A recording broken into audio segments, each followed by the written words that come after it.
Oh, hi there. Welcome to the pod. I'm Dylan James Weaver, but most folks around here just call me Dylan.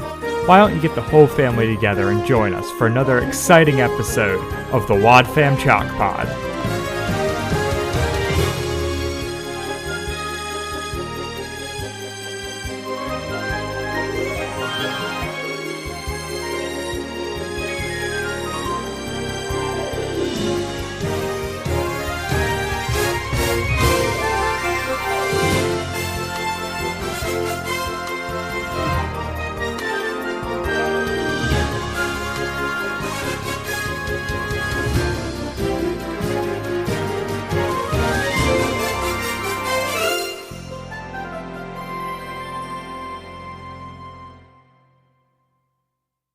Hello and welcome to the Wad Fam Chalk Pod. I'm Dylan Weaver. And I'm Andrew Sabo. And we are here this week talking about episode 626, Life in the Third Person. Part 626. Yeah, this is a good one. My predictions on the previous episode, not correct, it seeming. Just gonna get that out of the way. Okay. All right. Andrew is retreating on his predictions. I will gladly own my faults in the past and say I was wrong. I guessed wrong. But it's not over yet. I was pleasantly surprised though, and I'm excited to talk about this episode with you. Yeah. It's the 8th episode on album 49. Sky's the Limit. Actually, weirdly, the album is called The Sky's the Limit, which is annoying to me. Yeah. The Sky's the Limit it should just be Sky's the Limit. Or The Sky is the Limit, if you want to sound like a cop.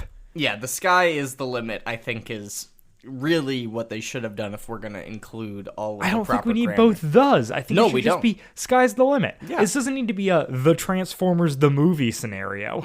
Certainly not. There was, High School Musical, the reunion, road trip, the movie. Oh, okay. They are leaning into it, because they also did High School Musical, the series, the musical, or whatever on Disney Plus. So, they're at least somewhat self-aware, but... I hope so. I really hope they don't think it's a genuinely good marketing strategy, but we're talking about it, so maybe it is. Hey, look at that. Crazy. Free ad space. The episode aired November 3rd of 2007, so this is 6 months after Only by His Grace, which we talked about last week. And notably written and directed by Paul McCusker. Yeah, what? I mean, it's a banger. It's very good. McCusker is definitely talented enough to give us an episode like this, but I could have sworn it was Buchanan behind this. I kind of wish it was. There's some stuff we can get into it, and I think I was maybe colored by knowing going in, this one's McCusker. And so I was more clued in to... where does it lack some emotional depth or whatever, where maybe it could do better. But also, still a good episode, and as we've talked about many times, we don't fully know how the writer's room of Adventures in Odyssey works, but there's a good chance that, Kathy Buchanan still had input. I don't think these people are, the sole authors of their episodes. I wouldn't be surprised if Paul McCusker was the kind of individual who would get himself into a scene that he had to write and know that Kathy Buchanan or somebody like that would have better language. And the language that Connie uses in this episode when she's talking to Mandy, and we'll get into it, seems very intentional and specific in a way that, I'm thoroughly impressed if McCusker came up with it on his own, and if not, it definitely came from Kathy. Right. That is my feeling as well. Is the Connie and Mandy stuff is very, very good, and McCusker doesn't have the best track record of writing Connie. Not at all. Granted, nobody has a good track record writing Connie. Even Kathy Buchanan, who we think generally does a good job, wrote Connie and Do or Die It. True. Which is, not great Connie. No, certainly not. Definitely playing on the tropes. So yeah, she's a hard character to handle. In that she's a woman. Duh. So unreasonable with their biological differences and perhaps superior multitasking skills. Otherwise, hitting on cast here, we have a couple returning people who you guys will know from coverage of other stuff we've done.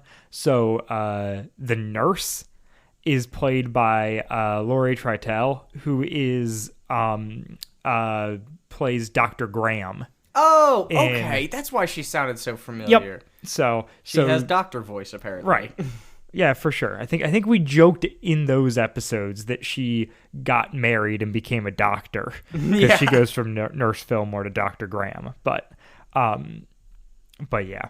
And then we've got a couple, honestly, people who are in newer episodes who we've talked about, which is interesting. Of like, this is pre the reboot, but we still have like a lot of those people or whatever. So Fred Tatasciore, who did Bradford, okay, is in this episode playing the real estate agent. Correct. He does kind of look like a real estate agent. and Bill Mayer is also in it.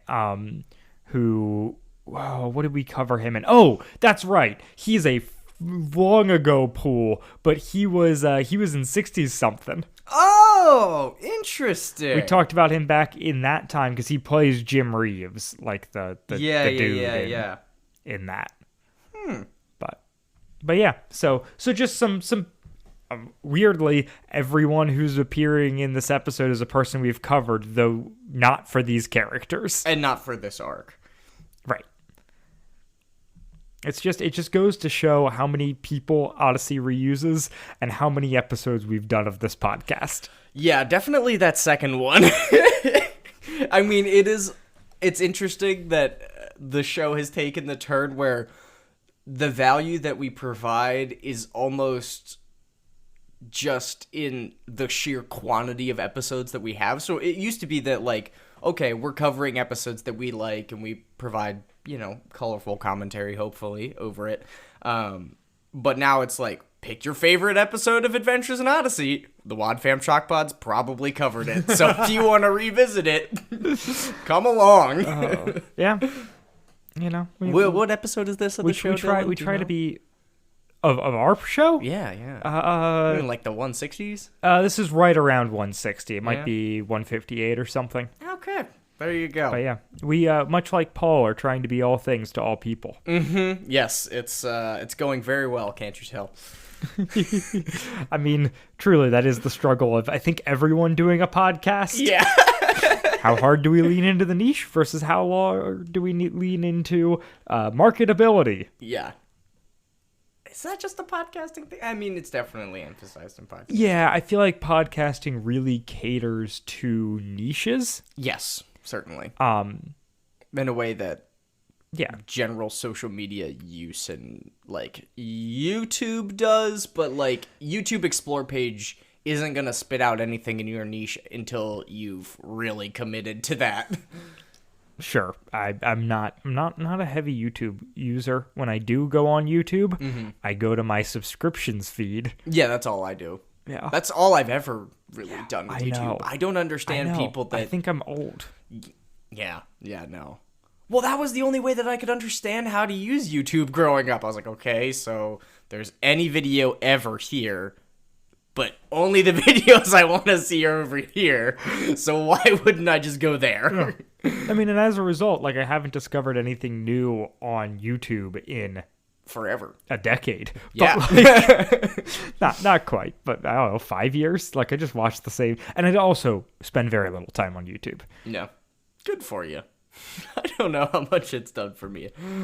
I mean, look, I have good YouTube memories. If anybody who's on YouTube wants to come on our podcast, certainly, yeah, would never turn a deaf ear to a YouTuber who wants to talk about Odyssey. True, we've already done it. Yes, we have. Isaac Zimmerman, looking friend at of the you, pod, just has a new video released about a 2022 Hyundai truck.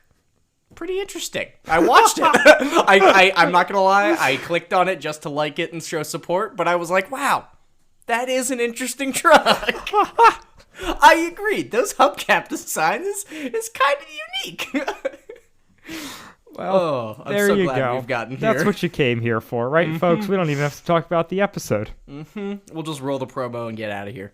On the next Adventures in Odyssey, Mandy's parents face the most difficult decision. Well, Stephen left for Chicago last night, didn't he? That's right. Then you shouldn't be all right, should you? I mean, I'd be a basket case. Why aren't you a basket case? And Mandy has to cope with this new arrangement. And all she wants to do is fly away. Be sure to listen to Adventures in Odyssey.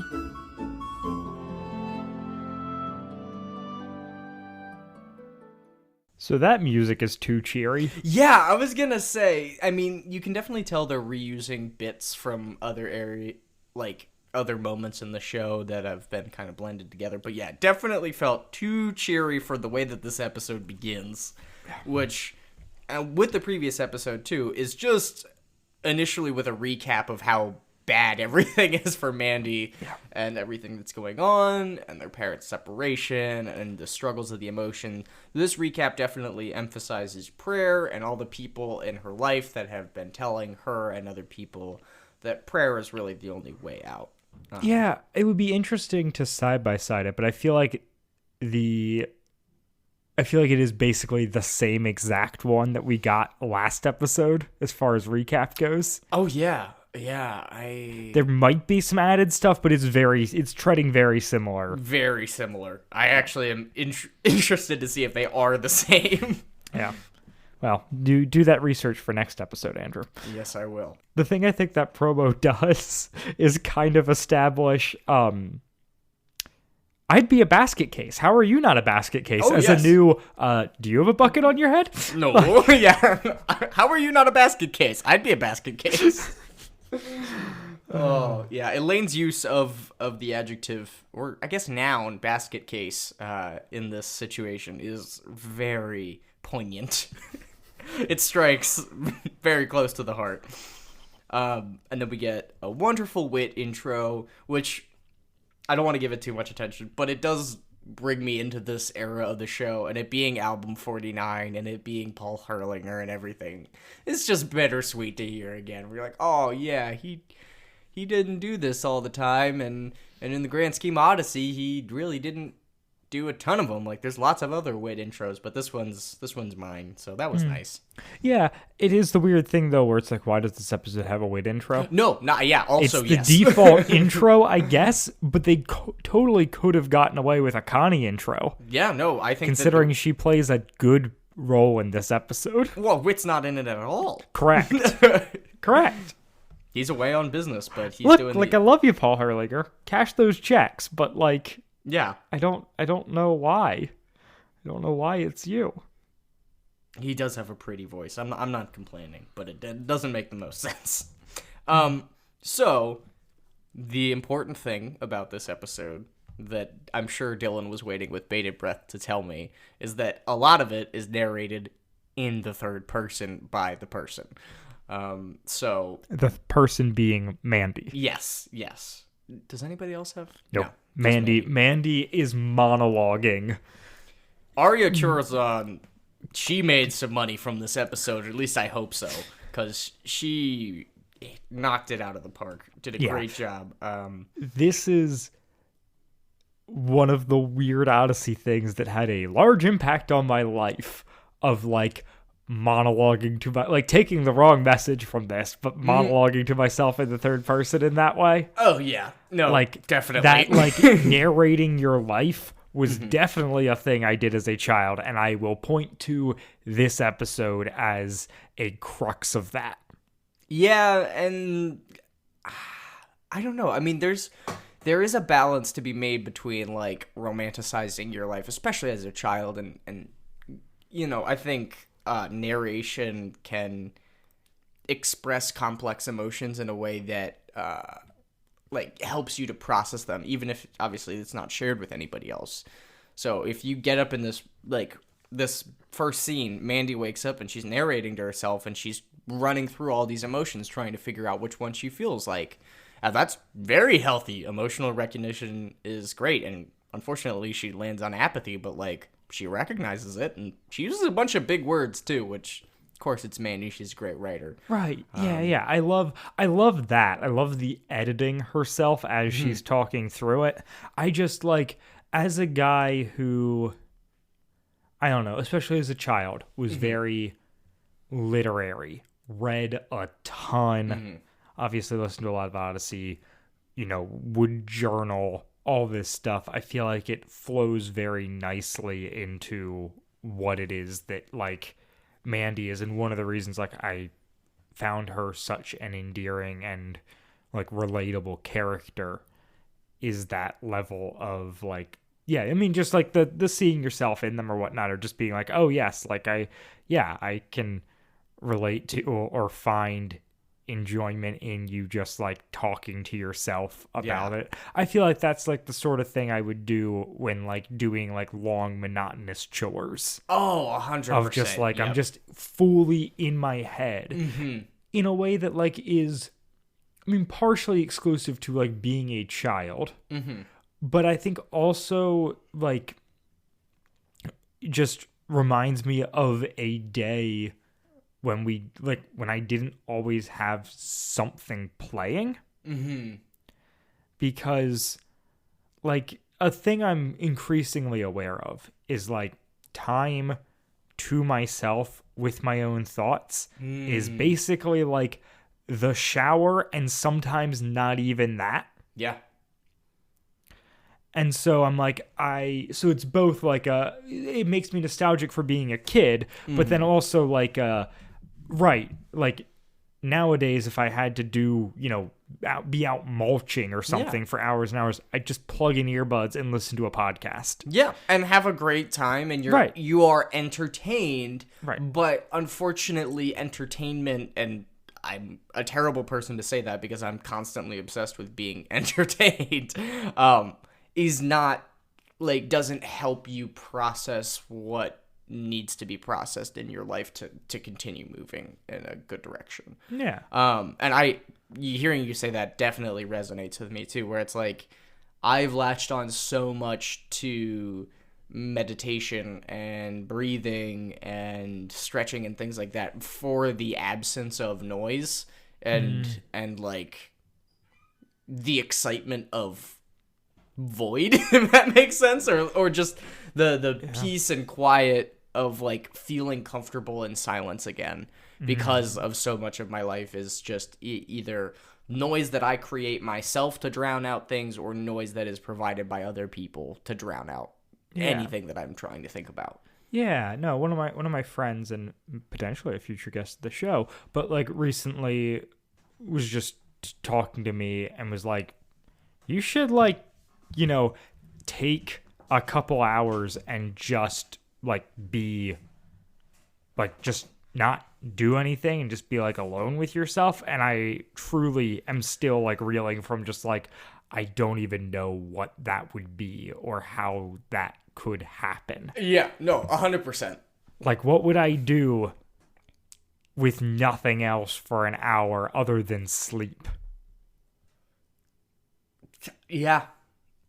Honestly, with no distraction like that, like you're not even like reading your Bible or something like that. Because when I put myself in those situations, my first instinct is to do something productive, which is important and valuable. However, if you're always doing, and as we said, like the not doing is so important, and I couldn't do that. I mean, Dylan watched me try to sit through a 2-hour movie last night, and I got up about 3 times squirreling around, moving around and stuff. And yeah, it is so difficult. But I think that, like, especially tying it in biblically, what we learn from children is their perspective on the world and the limited wonder that they have, and the capacity for wonder that they have, I think comes from having more unstructured time to be with themselves. Yeah. Anyway, back to Adventures in Odyssey. Yeah. So Mandy's just talking to herself about the stuff that she's been dealing with, lands on the fact that she feels apathetic. She talks about the fact that Liz is away for the weekend, which I was so bummed about. I was like, no, did we only get one episode with Liz in this arc? That's just a shame. Well, she's saying it's a Saturday, but she doesn't really care because her best friend's gone. I'm like, oh, Mandy. Yeah.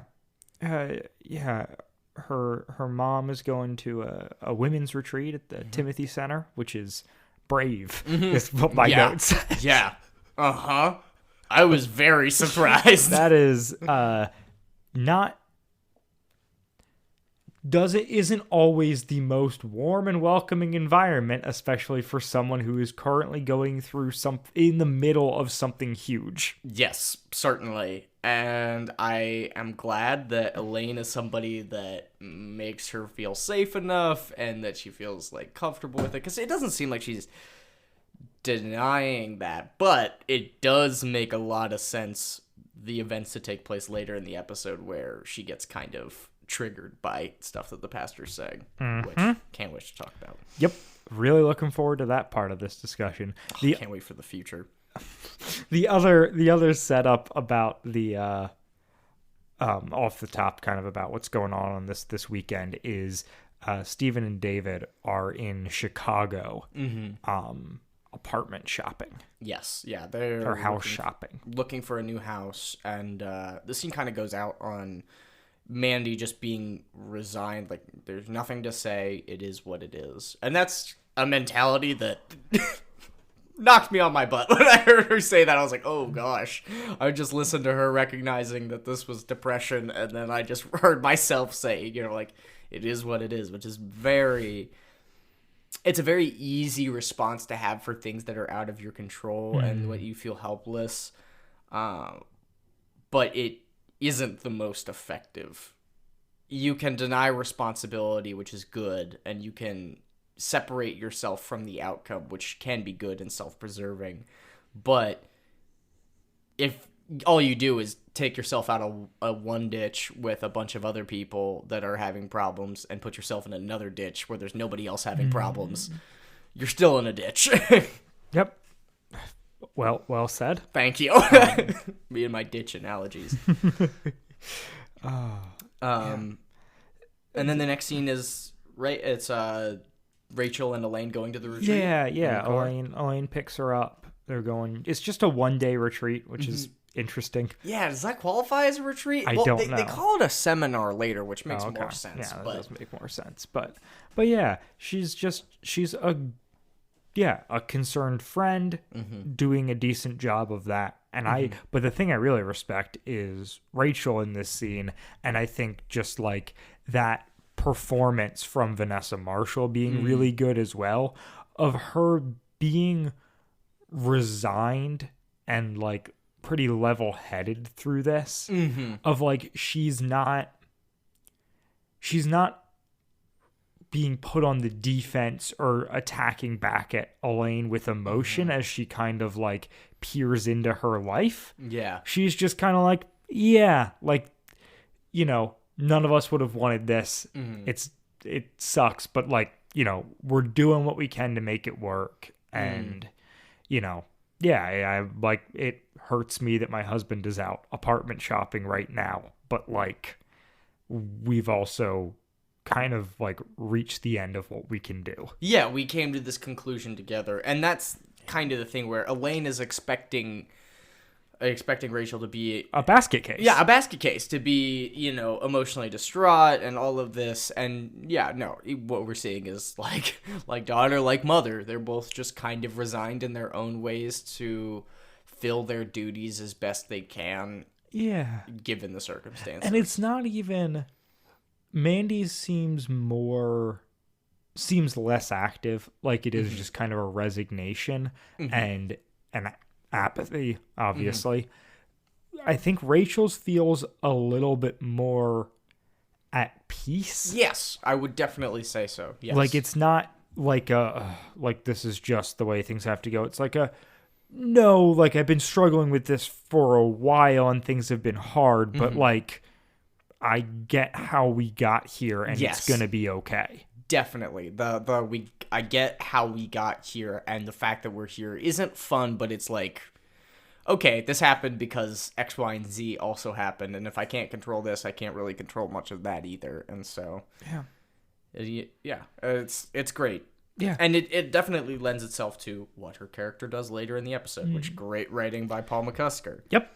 And there's three plot. I mean, it's all one plot, but there's three different. Right. We character follow sets. 3 different people because we have the Rachel and Elaine, and then obviously Mandy narrating to herself, and then later with Connie, and then we now jump to David and his dad and Steven in Chicago. Yeah. They're staying at a hotel or whatever, I guess outside of Chicago, but he's dragging his feet to go out house hunting. Yes, and, certainly.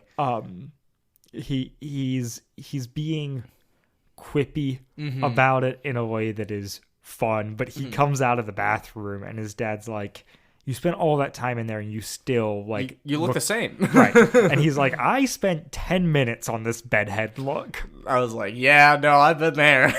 Excuse me, would you mind if I just take my perfectly combed hair and tease it just enough so I look disheveled?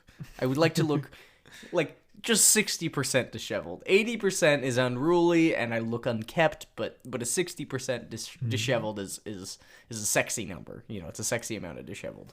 Yeah, and the thing that I had a hard time interpreting whether David was excited or not to be in Chicago. And maybe David doesn't know. But I was going to say, I think this part is very well crafted kind of in that, but this is like, David's made it clear of like, you know, if we're stuck between choosing one or the other, like I'm going with Dad to Chicago, that sounds great, you know, but this I think plays into just like the degree to which that is showmanship, and also he's been a moody teenager acting out for a while, and that's not because he was stuck in a small town. No. And that's not because things were unresolved with his parents. That's just like, that's where he's at. And so where he was, you know, excited for this as the new opportunity, when he's in that opportunity, he's still going to be a moody teenager. Right. Yeah. Like he doesn't fundamentally change. It's not like, oh, all the things that I want lined up, because the source of this is not like, he doesn't want his parents living in separate towns. He was like, if they're going to do that, I want to go with Dad. That's the better option. But then now that he's actually experiencing that reality, he's like, oh, this also sucks. Yeah, this is not good. It just sucks differently. It's maybe the less sucky of 2 sucky options. But like, I think that I mean, honestly, everyone's performances are good, but like I think he does a good job portraying that kind of. It's a different variation on the theme of apathy that we're talking about. Well, and it teases out the emotional complexities in so few lines that like Mandy gets to monologue and we get to really understand how she's feeling and why she feels that way because she's telling us. But David tells us pretty much the same amount, maybe a little less, just in a lot fewer lines with the way that those lines are spoken and how they are used in the scenes to create tension between characters and everything. It's just a great job. Just a great siege. Yeah. I'm sorry, did you say siege? Yeah, it's from Alan Partridge Alpha Papa. Okay. If Brendan's listening to this episode, he'll be laughing hysterically right now. Okay, good. Good for Brendan. Then we go back to Mandy monologuing on her bike. I did do that. I did monologue on a bike. Did you do that? Probably. Yeah. That seems. I spent a lot of time on a bike. Yeah, right. Yeah, you do that alone. Once again, before earbuds are a thing. Where like now, if I bike, I'm listening to a podcast. Yes, delightful. I mean, I think you can have earbuds just play like ambient music, and then you have like a backing track for your own narration. Sure, not what I do. Fair. Okay. I can't say I do it regularly, but I have done it a couple of times, and I've been like, oh, it's fun because it's like the thing that I'm doing. But yeah, she's biking down the street. She's gonna get away from it all. You know, she's gonna spread her wings and fly, and then her tire gets a flat. Yeah. Rest in peace. Flat tire. Yep. And Connie just is there. Is there it's because Connie. Because Connie, and she was heading to Wits End to open up. The kids will be waiting. Yeah. This concept. She's running late to get to Wits End. It opens at 9 on a Saturday. Good to know. Yeah. But she's like, I got to get there soon or the kids will start piling up at the door. I just love this idea that kids are like getting up at 9 a.m. on a Saturday and like, we got to get to Wits End right when it opens so that we can have ice cream at 9 a.m. Yep. So we can wait in line while kids go on a 3-hour adventure or imagination station adventure and we just have to sit out here. Yep. We can go into the Bible room and see the Noah's Ark display. Or we can be traumatized by history through VR experiences. Yeah. All before 12 a.m. And honestly, if you're in like, you know, 1st through 4th grade, I feel like it's pretty normal for kids that age to get up pretty early, even on weekends, and like watch cartoons and stuff. Sure. So I'm thinking this is like the third thing. You know, they got up, they had a bowl of cereal, they watch cartoons, they're going to work now. They're just, they want to be let in. Oh, yeah. It's like when the elevator doesn't work at work. But yeah. Wits away for the weekend. But Connie's like, you know, he has tools to patch your tire. Just like, you know, walk with me. I haven't seen you around for so long. Yeah. You know, and I mean, he's like, oh no, I've been around, you know, whatever. And Connie's like, no, you around haven't. Where? Yeah, exactly. And then Connie has to run on ahead. And Mandy stays behind, you know, continues to walk to Wits End, but she starts monologuing about just like not wanting to answer any questions and so just like avoiding people. Yeah. And boy, have I been there. Yep, me too. Like that is, I mean, that's the end of any relationship that people knew about outside of, you know, where you just are like, oh, I introduced this person I was dating to all these people, and now I no longer speak to that person, so I gotta tell all these people about this, and they're gonna ask questions and whatever. Yep. And just like, there's so many variations of that, just like ick. Well, yeah, and it just that thing that hangs over every conversation where it's like Shark Squad, I recently got a new job. And that is very exciting, and I'm into it. And for the most part, I'm happy to talk about it. But sometimes it is just like a weird thing that hangs over the conversation where I'm like, all right, like at a certain point, I have to tell this person because otherwise, like, I feel bad that they're not in the loop. Yeah. At the same time, I do not want every conversation I have for the next month to be this. Yeah. No, and I definitely feel that.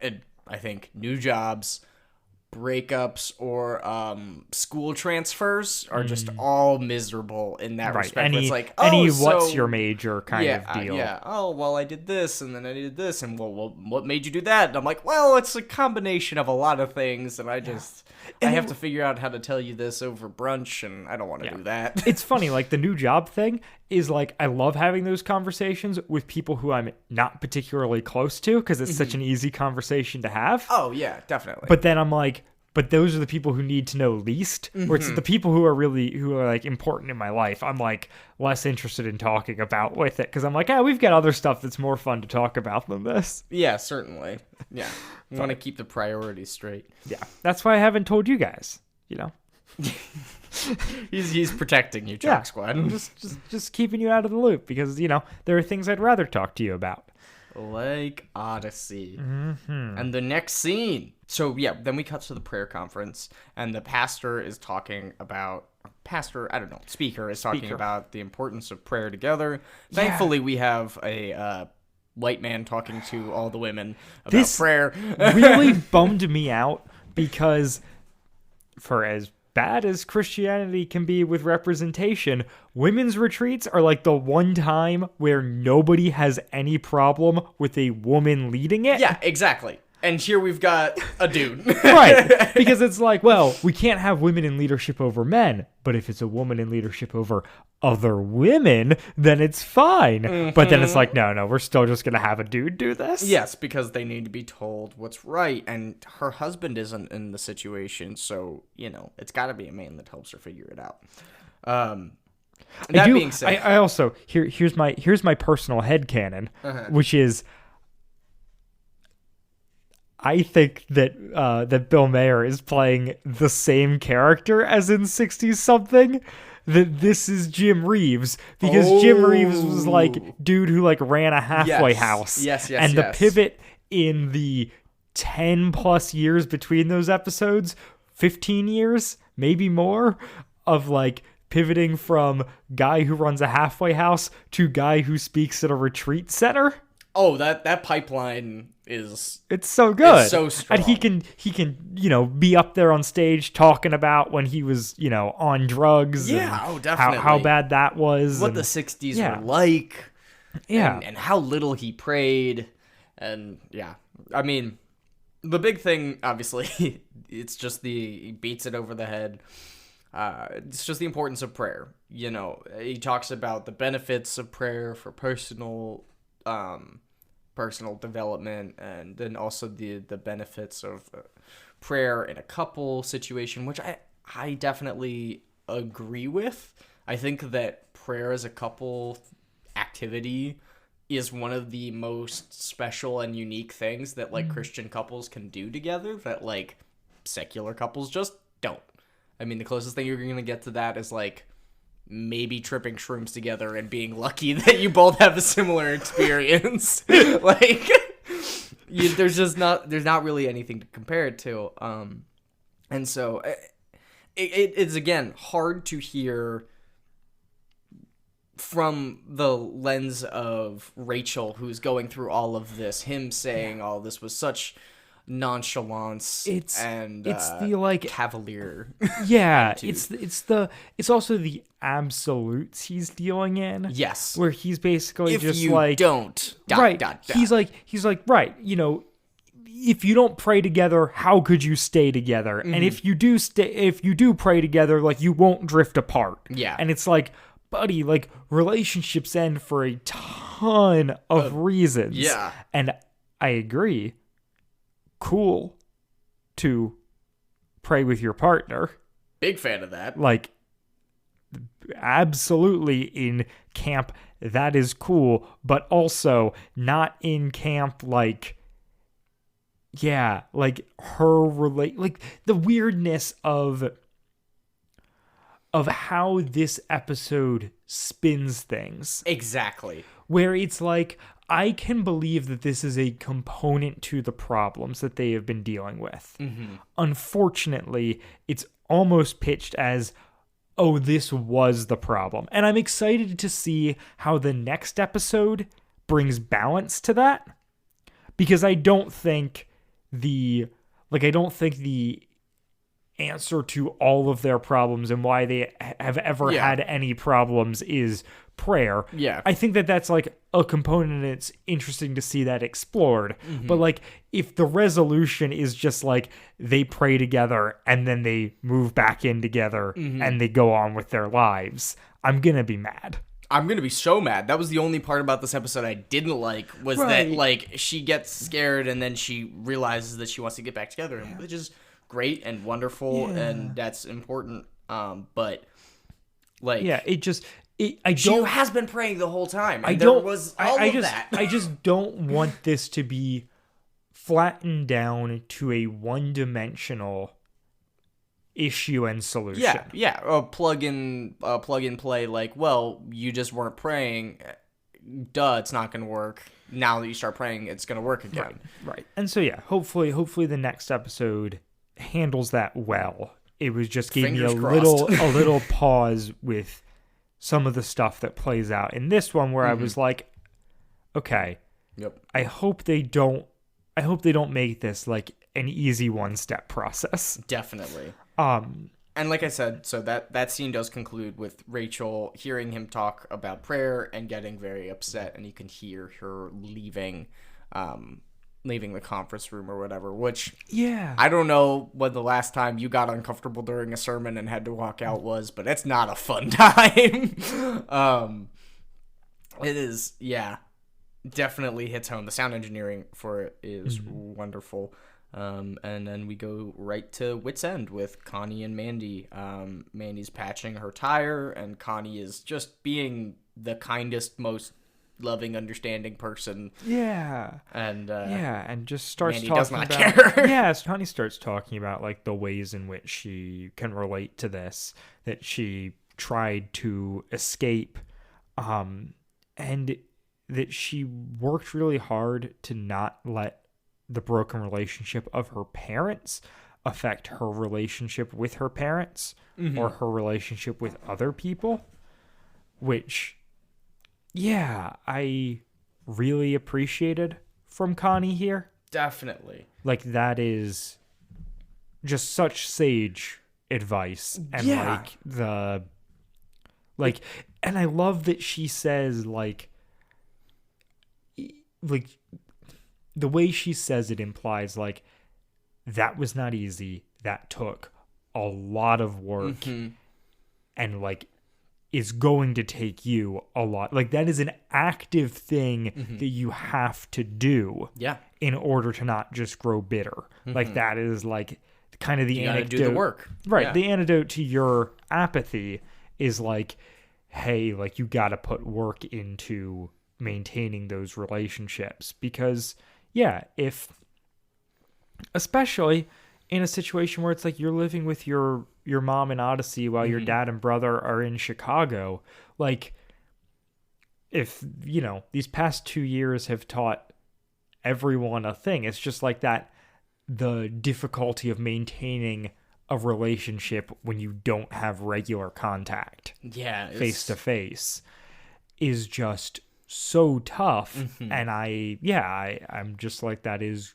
right, just good advice from Connie of like, this takes effort but is well worth it. Yeah, well, and she's talking to her, she's not talking down to her as somebody who has the answers, no. but she is somebody who has the answers because she's been through it, and so it comes across as sage and supportive and loving, but also empathetic. Yes, and that's what I was gonna say, is she is not, it's not wit coming down from like, this is heaven right, you with should know the this. answers. Yeah. It is someone being incredibly empathetic to your situation, knowing what you've gone, like, knowing what you're going through, and trying to come alongside you to make it easier. Definitely. And yeah, just the way that she talks about hope, and hoping not in a naive way that Mandy did before, that everything was just going to go back to the way that it was and they're going to get back together and it's going to be fine. But just remaining hopeful for the future, that there are still good things. Yeah. That the good things can come from this, that we don't know yet, and that we can keep our eyes peeled to hopefully find and see that it won't affect her relationship with her parents, or I mean, it definitely will, but like, that it wouldn't destroy her relationship with her parents or with other people and things like that. And yeah, I mean, and it's in the helping profession, you see plenty of people who go through negative life experiences like that, and it destroys, they carry that hurt that they experience with them, and it destroys their relationships with their family or with their loved ones. Yeah. Well, and the other thing Connie says that really struck home is, she says resignation is not the same as acceptance. So good. And I was like, that is just a great line. And I needed to hear it. Like, that. This was one of the episodes of Odyssey that I felt like I got a lot out of. I was like, wow, you do be right though. Yeah. Because it is what it is as resignation. You know, you can just be like, I don't have control over the situation. But acceptance there's a certain amount of vulnerability and an embrace of it. Yeah. It's an active choice in a way that resignation is not. Yeah. Excellent line from Dylan. Well done. There's just wisdom flowing from all corners this episode. Yeah. And so Mandy kind of brushes Connie off. Like it's one of those things where it's like she doesn't, like she hops back on her bike and she's going again. And Yep. Like it's not freedom. Yeah, you're not hearing anything I'm saying. Oh, right. Yeah, I am. Bye. right. Then she gets out the door. She's super excited, starts narrate again. The wind beneath her wings, and then she gets hit by a car. Right. In Odyssey. Yep. This child got hit by a car. Yep. Which is, I mean, that's right. We just hear the sounds of that. Yeah, we don't even know what's happened. No, I mean, we know what's happened, but we don't know what I knew she crashed her bike. Right. I thought that she, like, fell into a stream or something. No, that was definitely... Metal on metal. Well, there was definitely, like, sound of, like, a car. I missed that. That's all right. This is what happens when I don't listen through twice. Meanwhile, in Chicago...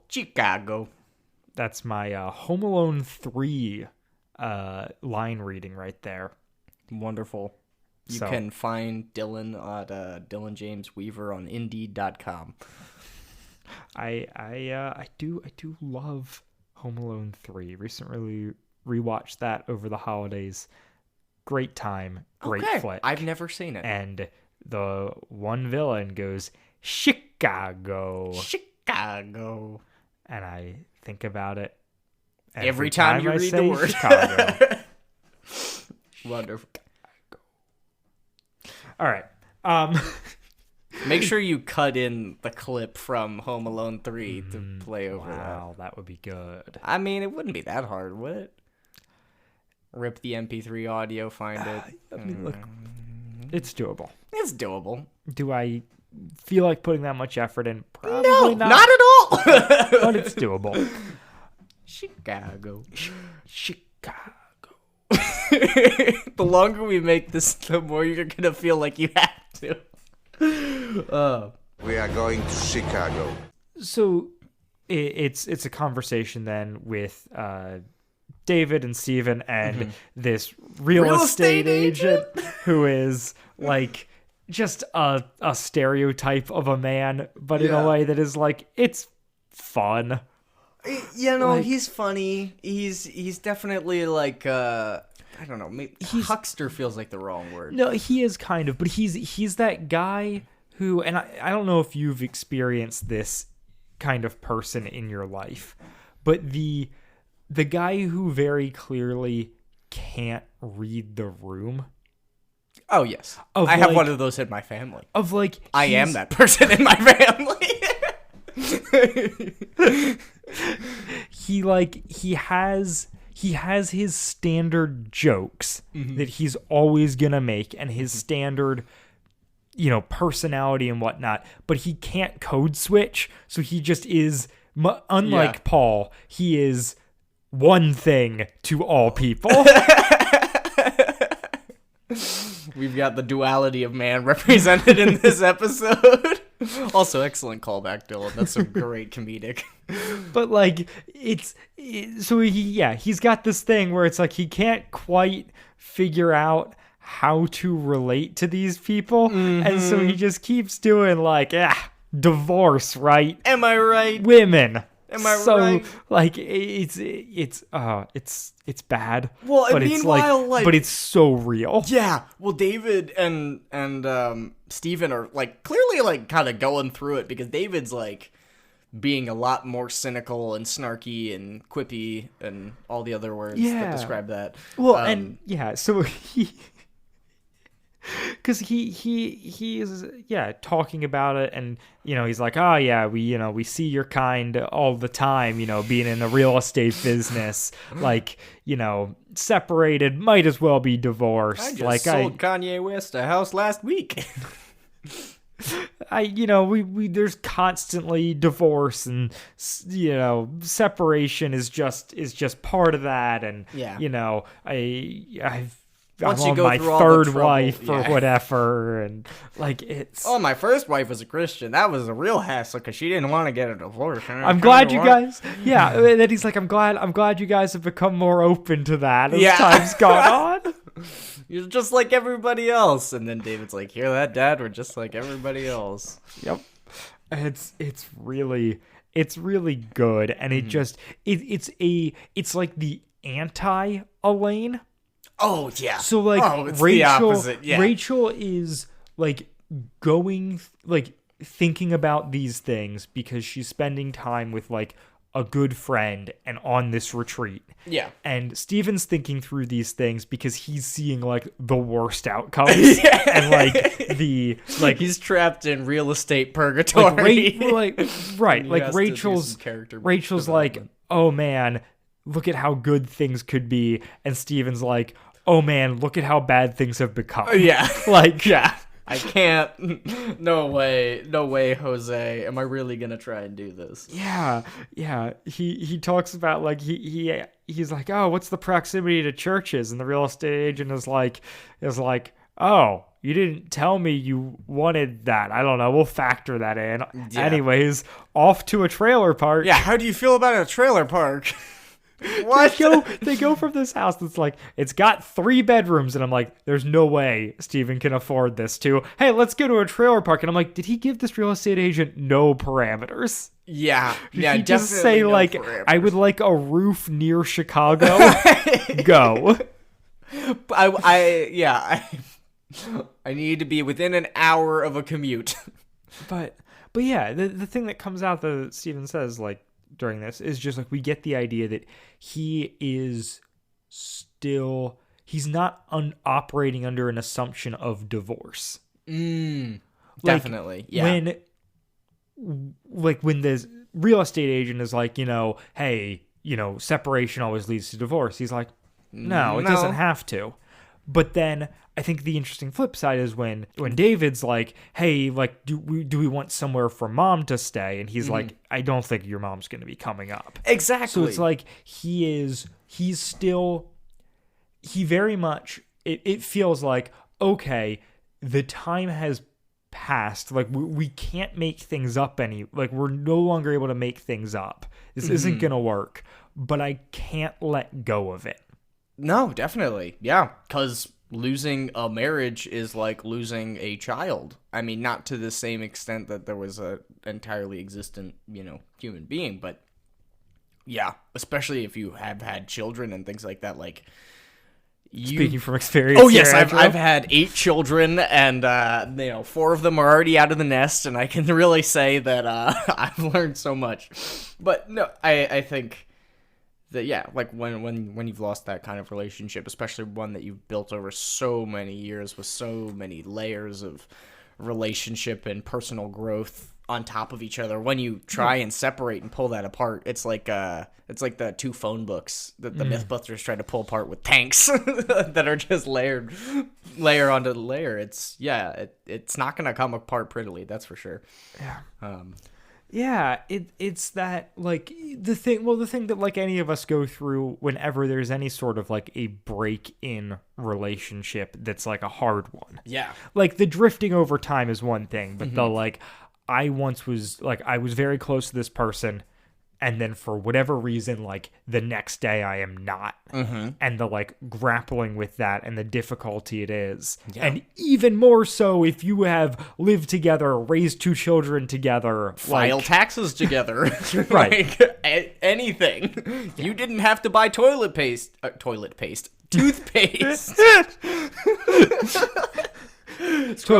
by Andrew Sabo, coming to a store near you.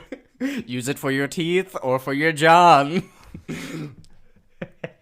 Oh boy. Look, they're both white. Yeah, definitely. I mean, and with the 4-in-1 body wash, hair wash, shampoo, conditioner situation, Right. all-purpose Why cleaner. is it not also toothpaste? Why is my shampoo not, Not toothpaste? toothpaste, duh.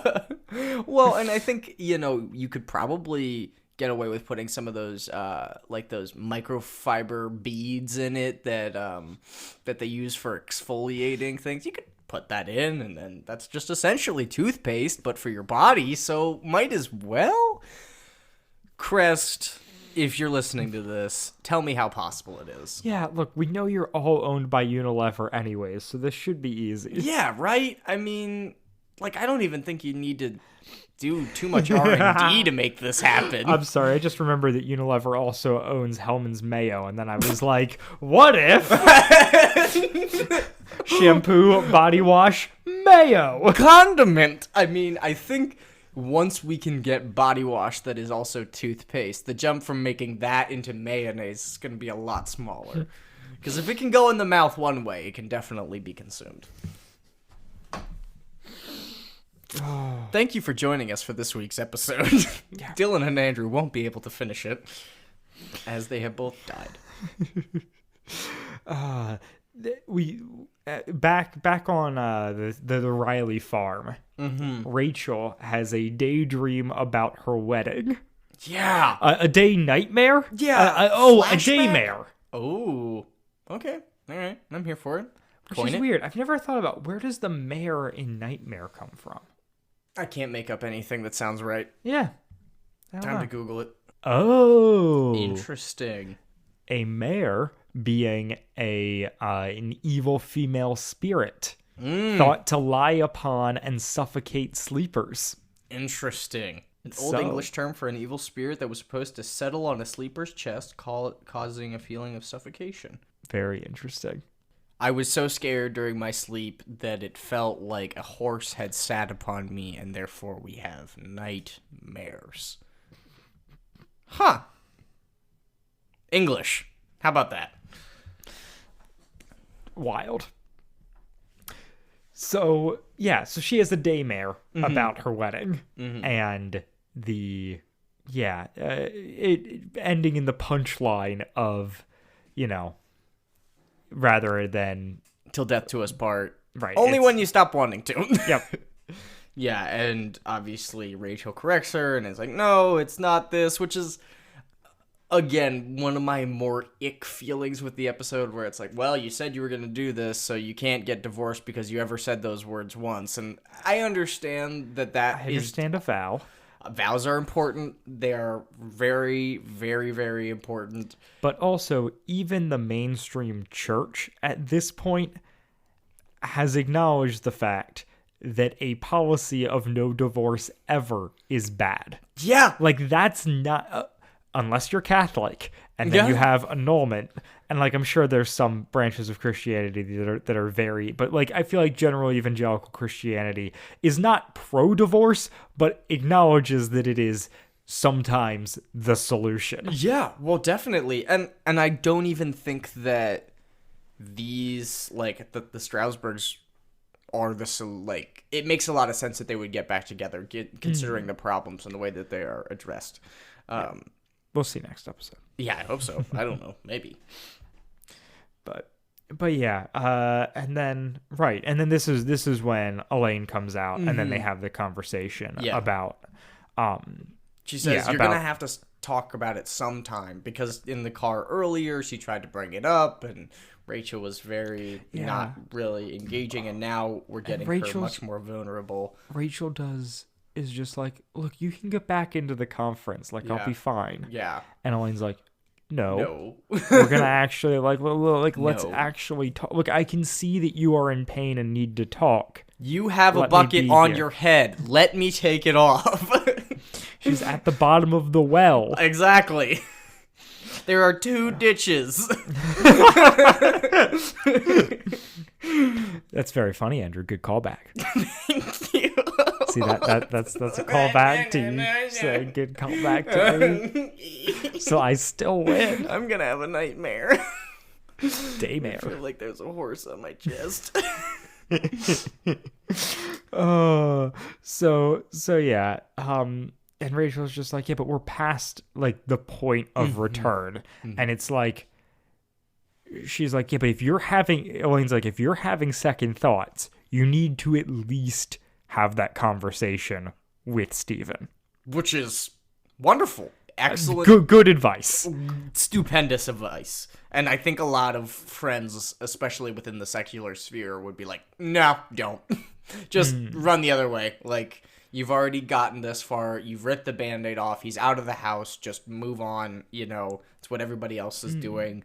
But yeah, no. But Elaine recognizes that the relationship is more than that, and that they can have those conversations. Right. Yeah. I mean, like we keep saying, it's not as though there aren't circumstances in which, but like these are two people who are going through a rough spell, but who like we're starting to see in these episodes, like in this episode, like the attachment they still have to each other. Yeah. And that's more than just like person who I like cohabitated with for a long period of time, but is like person who I still have like feelings for. Yeah, and just, like I feel deeply connected to as a person. Right. And raising kids together and believing that you're going to spend the rest of your life with them is a very good reason to feel connected to somebody. Yeah, and it's right. It's also, it's not Elaine saying, oh, well, if you're still feeling that, you need to like get back together. You need to make him come back to you. It's her being like, look, if you're having these thoughts, talk about them. Because like, you're saying it's too late. You guys don't even have lawyers yet. Yeah. Like, it's not... Yeah. You feel like it's too late because it has gotten to a place that it hasn't gone before. Yeah. But it's not too late. Yeah. Which is really cool. And great advice from her as a friend. It's not too late. It's never too late. It's my Skillet reference for the day. Shout out to the people who also grew up listening to Skillet. Amen. I'm sure there are some who listen to this podcast, and I'm sorry for you. Yeah, but if you do, tweet at us. Tell us your favorite Skillet album. If it's not the first one, I will say you're wrong, but I still want to hear it. You like the Skillet album? Is that the one with Comatose on it? No. Comatose is correct the best. Okay, Comatose is, Skillet album. Yeah. That is not their first album. Oh. They have like 4 albums before that. Don't listen to any of those. Just listen to Comatose. Forget everything else exists. Don't be curious by the fact that they came back in like 2018 and put out another album. Leave it alone. It's within arm's reach from me right now, folks. Comatose? Yeah. Oh, God. Can you grab that? Like, I used to have it on CD. That was like a staple of the Walkman. They're not the Walkman. Oh, yeah. The kid holding the plug. Pile of TVs on the back. Oh, so angsty. I love it. Rebirthing. Last night. Oh. Yep. I have seen Skillet live so many times. Yep. I think they are my most seen band. Switchfoot's my most seen band, but Skillet is perhaps... Yeah. I don't know if I was ever at a purely Skillet show, but I saw them they headlined so many Christian music festivals. Yeah, exactly. And they were a band that I really liked that did that, so I always like went out of my way to catch them. But anyways, this has been the Skillet Griddle. Next week, we will talk about Skillet, but it will only be recipes. Yeah, well, we just talk about a different skillet every time. That's our new podcast. Next week will be cast iron. Yes. And the week after that, Mexican skillet, the dish. Beautiful. Excellent. We've got at least 3 episodes planned out. That's perfect. More than the Andrew Sabo podcast. Subscribe to our new bonus show. Pay us an additional amount of money. This week in skillets. If you get that joke, tweet at Andrew. Yes, please. Don't tweet at Dylan. He'll get mad. You can always tweet at me, Chalk Spot.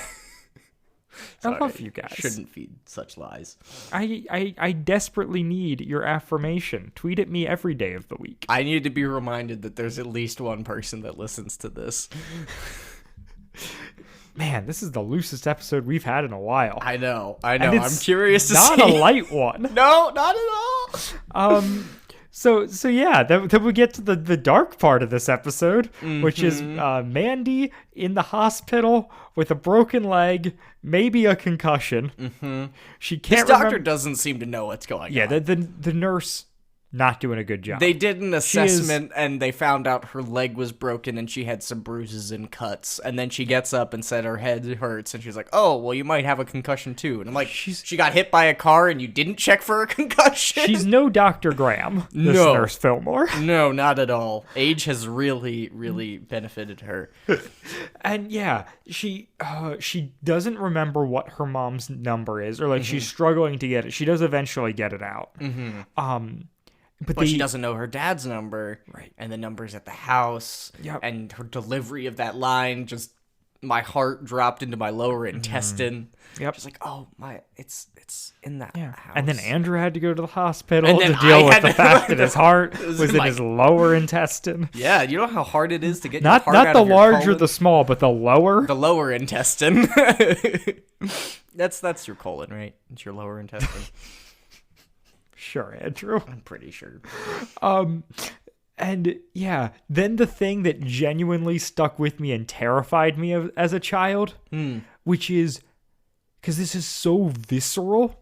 Oh, that she broke her leg and she can't get pain medicine? Right. She can't get painkillers because she doesn't have a parent there and she's underage. Yeah. And you can hear her in genuine pain. And Arya Curzon doing a great performance. But like, oh, yeah. yeah, that was very tough for me as a child who had a lot of affection for Mandy and now is seeing her in pain and there's nothing that can be done about it. And the nurse's bedside manner is not great. No, not at all. There is very little support. She's very blunt, rough around the edges. Like, Mandy's 12? 13? Yes. Like, she's still in the pediatric wing. This kid shows up in the pediatric wing alone, and you're like, you'll be fine. I mean, Yeah, I'm pretty sure she's in the ER because of, being rushed to a hospital because she got hit by a car on a bike. I think the weirdness of, like, we're not sure who was at fault is bizarre. No, I mean, she was on a bike. It was definitely the person in the car, right? I mean, every time I get behind the wheel of the car, I think if I hit anybody not in the car, it is going back to me. Yeah, it is just Pedestrians, bikes, Amish buggies, none of it. Yep.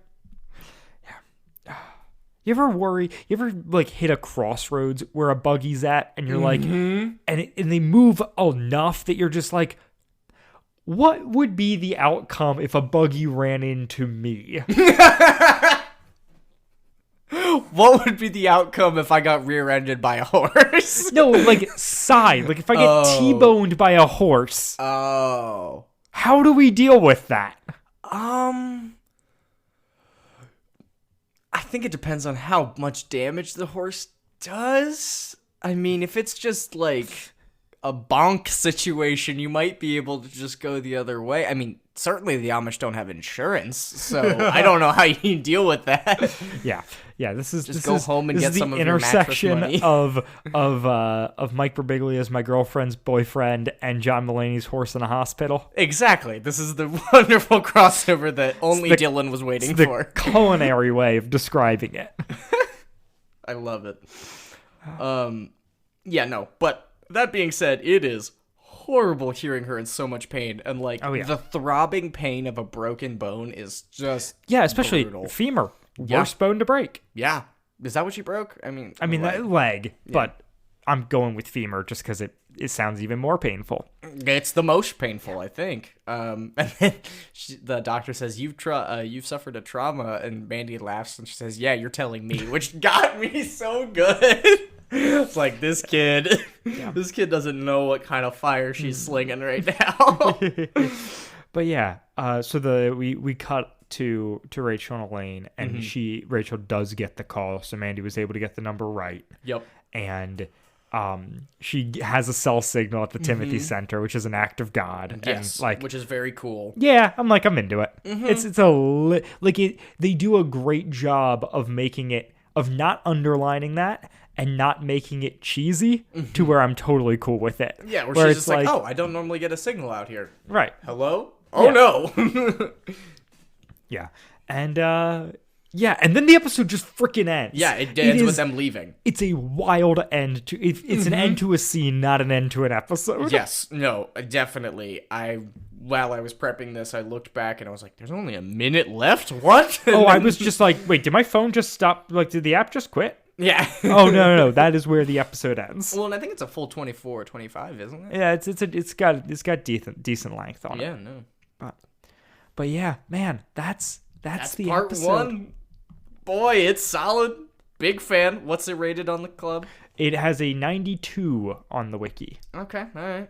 That's fair. Yeah. I mean, it deserves better, but it's only within the cosm of the wiki. Yeah, I'm excited to listen to part 2, because I know broad strokes where it's going, but I'm curious about just like everything in this show, revisiting it through the way I think about things now, and through certainly. analysis and whatnot, and seeing like, does it solve the minor? Because the minor gripes I have with this episode can be solved by next episode pretty succinctly. Yep. So I'm Easily. really excited for that.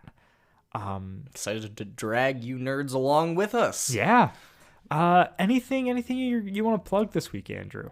Actually, yes. So the Bible Project has an app, and it's very good. I just got it the other day. I think I got an ad for it or something, and I've been following the Bible Project for a long time. They do great videos on YouTube that approach interpreting the Bible in a very comprehensive way that I think when you grow up going to churches and learning about the Bible within a denominational theology, you get certain aspects of it more than others, and that's all fine and beneficial, but I think just from a general approach to scripture, like if I wanted to try and educate a non-believer about the book of John, I would send them a Bible Project video. But it's a great app. It has all of the videos that they've put out. They're all free. It has a couple translations of the Bible with videos integrated into it. So, like, if you read something if you read Genesis 1, it talks about creation, you can tap on a button and watch their video series that they did on creation. Very, very interesting. Good resource. Cool people behind it. Very smart. Yeah. If you're looking for something beyond the YouVersion Bible app, highly recommend Bible Project. Yeah. Bible Project, not to be confused with the Truth Project. Different. Do not confuse. Very different. They will get upset. I don't know that for sure. I've never done it, but I feel like they would. My random plug for this week is watch Marriage Story. Yeah, definitely. Definitely. As we've been talking through divorce and all of that. Noah Baumbach, one of my favorite filmmakers, made a fantastic movie for Netflix called Marriage Story. It stars people you know and like. It is very well shot, great performances, fantastic dialogue. Just incredible.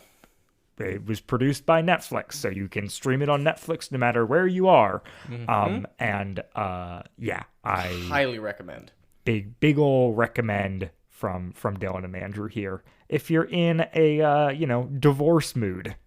Yes. Well, you want 2 hours of compelling character-driven story arc about relationships. It's stupendous. Yep. The dialogue is wonderful. The ending will shock and surprise you, but also give you a warm hug in an unexpected way. It's delightful. Highly recommend. All right.